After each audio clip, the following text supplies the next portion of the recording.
Nathalie, bonjour, merci d'être avec nous. On a essayé d'être le moins bavard possible pour vous laisser du temps de parole, puisque vous êtes là à l'invitation de votre mari. Vous êtes naturopathe, botaniste et sophrologue pour l'ensemble de la région Auvergne-Rhône-Alpes, présidente de Vitalo Reflex, organisme de formation de professionnels certifiés sensibles aux problématiques liées au monde du travail et qui interviennent donc sur l'ensemble de la région dans les entreprises. Quels sont les profils des professionnels qui sont à vos côtés ? Alors, ce sont des professionnels que j'ai choisis, d'abord parce que nous partagions les mêmes valeurs, et c'est des personnes qui ont tous une certification et une connaissance du monde de l'entreprise. Et pourquoi vous avez souhaité créer un collectif comme celui-ci ? J'ai toujours pensé que l'intelligence collective était importante. Elle nous permet de faire émerger de belles idées. Et c'est ce qui se passe à travers tous les collectifs dont je fais partie.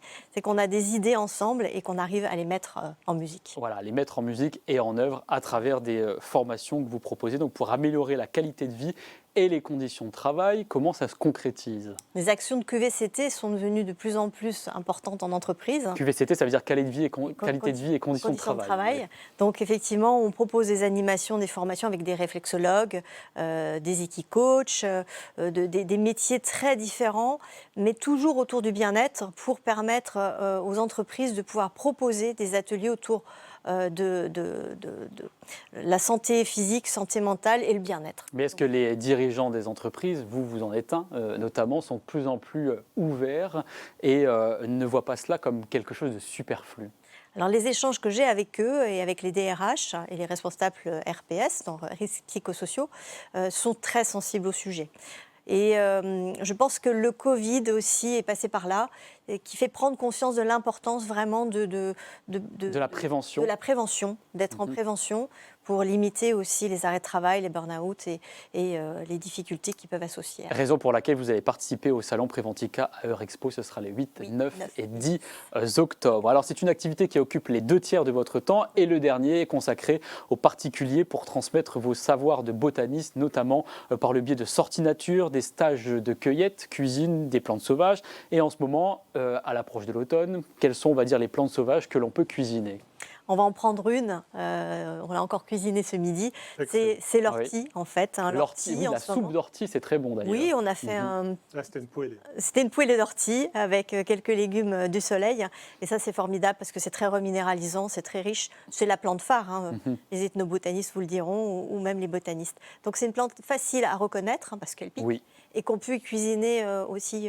Alors il faut trouver juste un endroit propre pour les cueillir et puis prendre des gants. Voilà, exactement. Mais après, ça ne pique plus dans la bouche. Il faut être rassuré. Oui. Vous partagez vos connaissances sur un blog pour la rentrée des classes. On peut découvrir notamment des huiles essentielles pour booster la concentration et la mémoire des enfants. Huiles essentielles qui viennent des plantes. Exactement. Donc, on a 2 plantes. Là, on a la menthe poivrée et le romarin, qui sont des plantes formidables parce qu'elles ont des molécules qui vont permettre en diffusion. J'insiste un peu là-dessus parce que l'huile essentielle est quand même très puissante.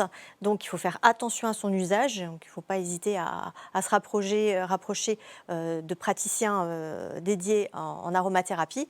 Et en diffusion, on peut vraiment activer la concentration des enfants en quelques minutes. Au moment où ils font leurs devoirs, ça peut être une bonne idée. On est d'accord. Alors, vous préparez aussi un guide de botanique au fil des saisons pour les randonneurs qui empruntent le chemin de Stevenson, un chemin de randonnée incontournable entre le Massif central et les Cévennes, 272 km du Puy-en-Velay à Alès.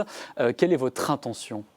Alors ce guide, il est important, je l'ai réfléchi longuement. Il s'agit en fait de pouvoir présenter des fleurs, des végétaux remarquables qu'on va voir le long du chemin. Et Dieu sait qu'on en croise à toutes les saisons. Et puis aussi donner des bons réflexes pour bien protéger la nature, parce que c'est de plus en plus de monde qui vont sur les chemins, et tant mieux, parce que c'est un moyen aussi d'être mieux dans son corps. Et le 3e axe, c'est aussi donner des conseils naturopathiques sur comment préparer bien sa randonnée physiquement, mentalement, et puis pouvoir bien la vivre, et surtout se sentir bien après sa randonnée. Et c'est ce que vous faites aussi dans votre cabinet, puisque une fois par semaine, vous avez des consultations de naturopathie et sophrologie. Dans quel domaine de la santé cela s'applique ? Alors nous sommes vraiment en prévention de santé. Mon cabinet qui se trouve à Méribel, je vais travailler vraiment sur donner les bons réflexes aux personnes pour devenir actrices de leur santé.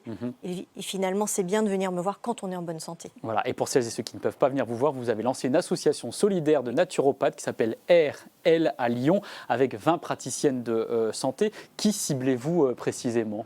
Alors cette association créée en 2020, donc elle a vraiment pour objectif de pouvoir mettre à disposition des connaissances, des conseils pratiques pour le grand public, mais aussi pour des publics qui n'ont pas accès, peut-être aussi des publics vulnérables.